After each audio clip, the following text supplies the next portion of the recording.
What can I say? It's a beautiful day. Max here and welcome back to another episode of Real Estate Maximized. In today's episode, we are here in a modern beach house located at Coral Resort Estate by A. Brown Company. This place is located, it's very strategic kasi ang lapit-lapit dito sa airport. It's located near Laguindingan International Airport, which is around 15 to 20 minutes from here. I'm pretty sure you wanna see what's inside kasi sa labas pa lang mapapaisip ka na. Let's get into it and let's get this real estate maximized. So as always, simula tayo sa labas. This parking lot can accommodate 4 cars. So 2 inside and then medyo nakalabas na yung dalawa here. And again, this is not a gated property kasi you're already inside a very prestigious and a very what do I say? Very private and very mamahalin na developer. So, walang magnanakaw sa loob ng subdivision. Okay? So, as you walk inside, kita mo you're greeted by 2 plants. Si Juanito at si Julio. May pangalan yung plants dito. Ganyan yung mayaman guys. May pangalan yung plants. Okay, as always, wood test. Knock test tayo. Solid naman. Ito yung important. Smell test. Smells like wood with a touch of another wood. Let's go inside. So when you get inside, you are greeted by a very big mirror, which will remind you that you are on a vacation. This house is very gorgeous. The design is a mix of modern, industrial, and I think a bit of Italian. So kita nyo, this house is semi-furnished. Meron na siyang mga aircon, meron na siyang mga dining tables and chairs. And the furniture are all made of premium wood. I think I see some branding here. It comes from a brand in Cagayan de Oro. Known brand yan, but alamin nyo na lang kung anong brand yan. So once you go in, open layout siya guys. So you can see your kitchen agad, your bar top, you have your refrigerator na. And then, what I like about this developer kasi, they really think about the layout and they really think about yung flow ng pasok ng tao. So once you go inside, if you have groceries, syempre, you're on vacation, ang una mong dadalhin dyan, groceries, di ba? So pagpasok nyo, you can go straight here nang walang abala, walang nakaharang. And then you have your kitchen. You can actually put, sa sobrang laki ng space nito guys, you can actually put another small table here. A small, siguro mga 4-seater, kasha dito. And then you have your cooking area. And then, there's not much to go around kasi openly out there. So after you put your groceries in the kitchen, kita nyo naman, move them, show them, it's there. So kita nyo agad yung living area. And then, you have your dining area, which is 6-seater, very solid wood. And of course, habang kumakain kayo, or even just watching, or nandiyan ka sa bar, the view is drop dead gorgeous. So this is the kind of view that you're actually paying for. This is a corner unit, meaning to say, number 1, maganda yung cut. Number 2, it's very prime. And number 3, walang sagapaw. And do you see that pool? That's the clubhouse pool. So, dalawa actually yung, mamaya pakita ko din yung clubhouse na napakaganda. It's walking distance from here. And we have 2 pools actually. Pero dadaan muna tayo dito sa favorite part ng bahay. This is my favorite part. This is what we call the sunroom. First time kong narinig yan at first time ko din sasabihin yan sa video na to. Sunroom. Dito sa sunroom, you can put pa a small snack table here or a lounge or whatnot, because this is your access to your own swimming pool. This pool, when you open this, so you could just imagine, every afternoon or every early morning, and dito yung couch mo, you have your table here, another couch, you're talking to your wife, discussing kung saan nyo na naman gagastusin ang pera nyo na hindi maubos-ubos, and watching your kids swim at your very front, diba? And then you have another big pool there, and nature's very big swimming pool, the ocean. So, ito guys, ang buhay mayaman. Ang problem ko, how do we go back to being normal after this episode? Okay, so kita mo naman, you can actually go in outside also. Walk. And you have a lounge here or a terrace. So pwede ka din maglagay ng furniture here, pwede kayong mag-tea, mag-coffee, whatever you wanna do, or just chill and enjoy the view. You know, I think this house doesn't need hindi nyo na kailangan maglagay ng mga TV dito. Actually, may access everywhere eh. Like, look at this. See? So from here, you can go here. Also, may access pala. May access going to the dining area. And wait, stay there.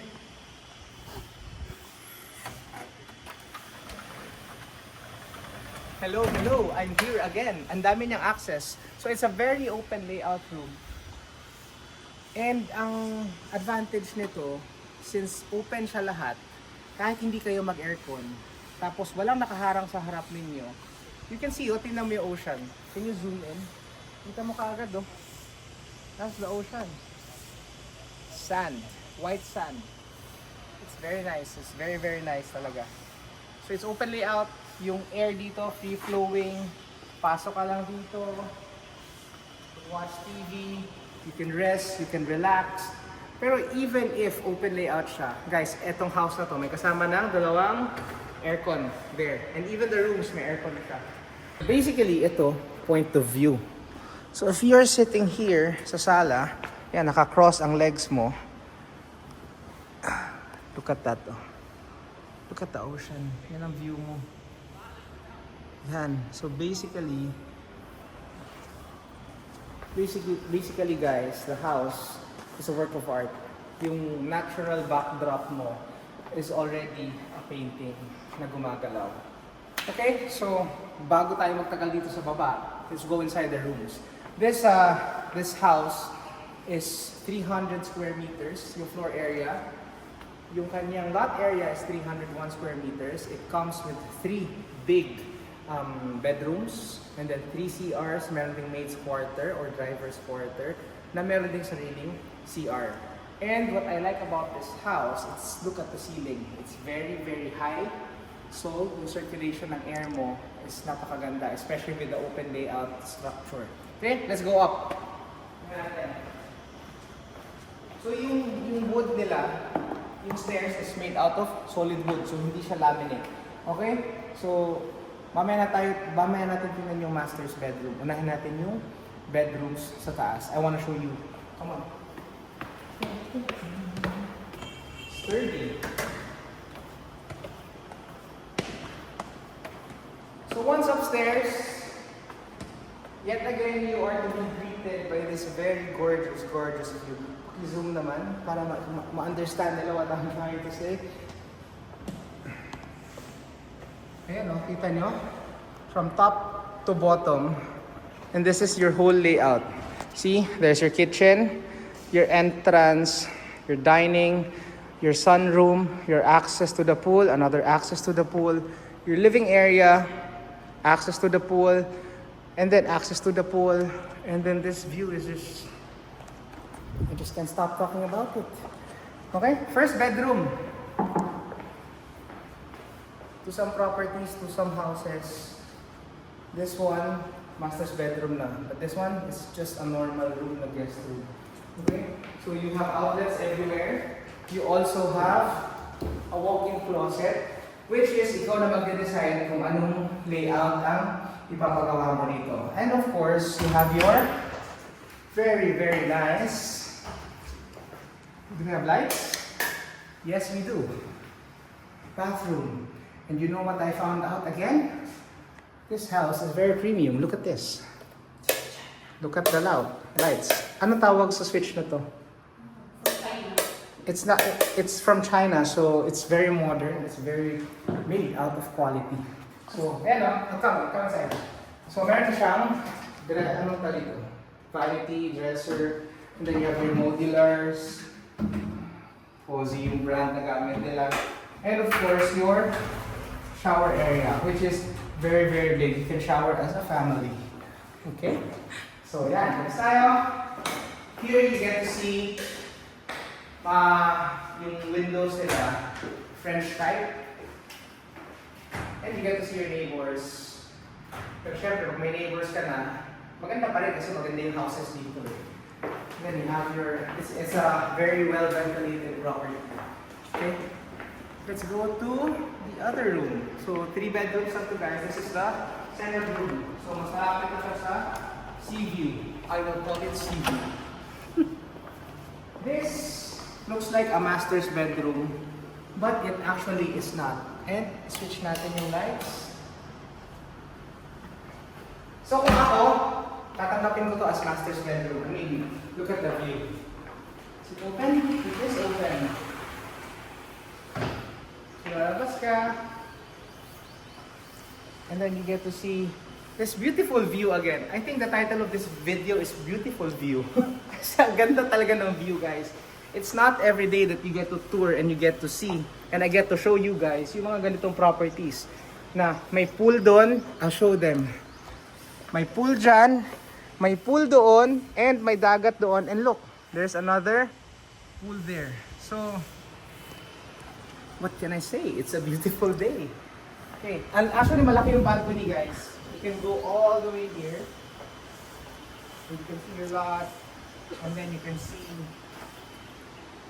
wala, and then in front of you kasi it's a park na eh. So wala na mag-build dyan. This is literally your view forever.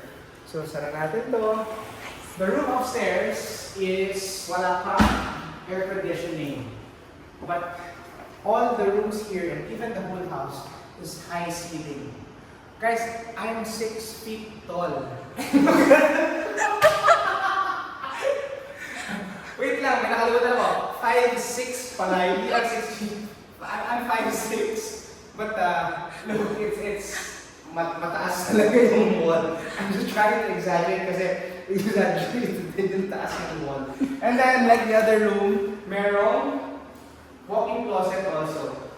So you can put your closets here and ikaw na bahala kung gusto mo i-design dyan. And also, you have your own CR. So same with the other one, malaking CR, high ceiling pa rin. And then you have your basics, your toilet, your sink, and then your shower area. Now it's time to show you the master's bedroom. Baba tayo ulit.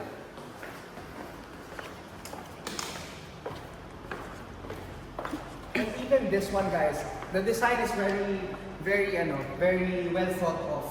Kasi most of the houses that I visited, number one, walang ganyan, na French type na para ma-view mo yung sa labas. Number two, even the sides here, yung iba kasi dead space na yan eh. This one, nilagyan pa rin ng lighting. So even without lights, at daytime, napakaliwanag ng bahay because it has the architect and the contractors, they designed this house to have daylight, Natural light. Natural light. Why do I keep on forgetting things? Ito napapala ko kakafasting. So may natural light yung bahay. And hindi lang siya basta butas. It was strategically placed there to achieve this certain kind of lighting. So baba tayo. And now, I will show you the master's bedroom. So, meron ka agad switch. Okay? And you have your... Are you ready? Come, I'll show you. Ganito ang master's bedroom ng mayayaman, guys. So, this is the master's bedroom. Actually, pwede siyang pumasa as a bar. Meron siya aircon. Naka-wallpaper siya, syempre tropical vibes with a touch of industrial. It's very masculine, black and gold, bagay na bagay sa house. Then you have your wood elements, your tables, and then syempre, yung bed, ikaw na mag-decide what you want. I think, siguro itong master's bedroom na to, we are talking around mga 30 square meters. Ganun malaki yung master's bedroom. And of course, this house never fails to amuse me because even the master's bedroom has open layout. So, kahit hindi ka mag-aircon, yung hangin, papasok lang na papasok. And of course, every morning or every afternoon, you can pull your chair, Enjoy, cross your feet, and do the mayaman pose. And think about the good things that you did and all the right things that you did that got you here.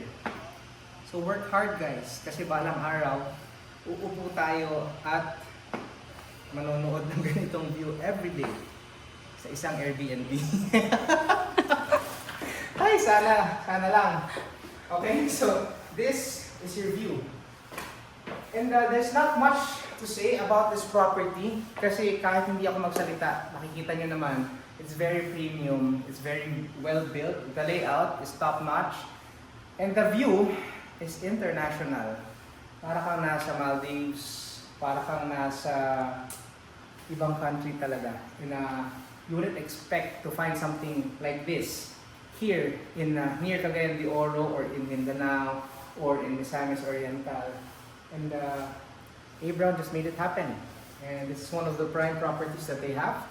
And I think it's worth the visit, it's worth the investment, and most definitely it's worth owning a home in this property, in this development.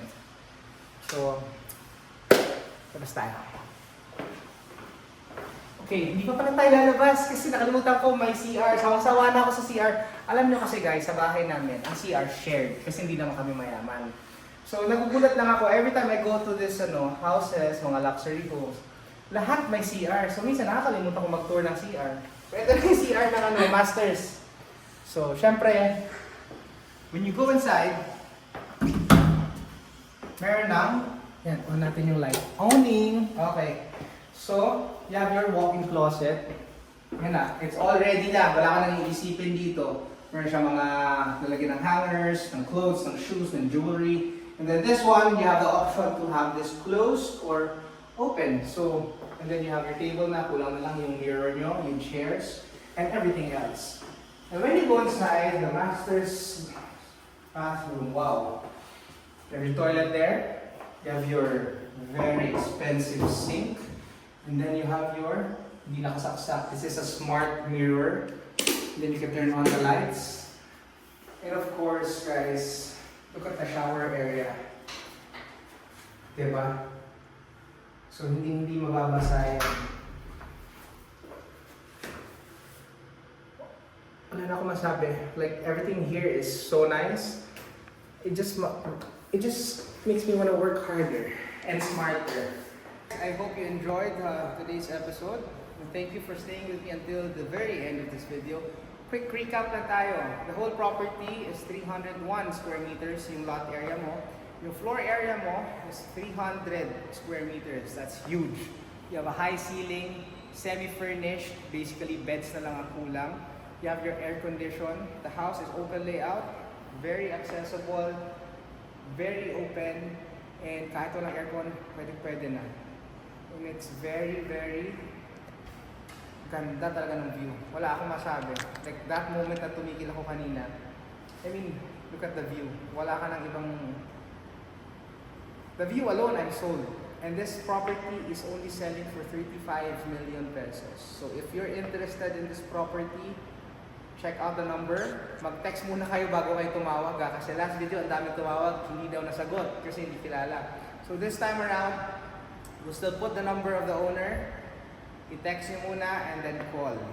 And then, sana mapunta sa inyo itong property na to. Kasi kung hindi, I will buy it in like 30 years.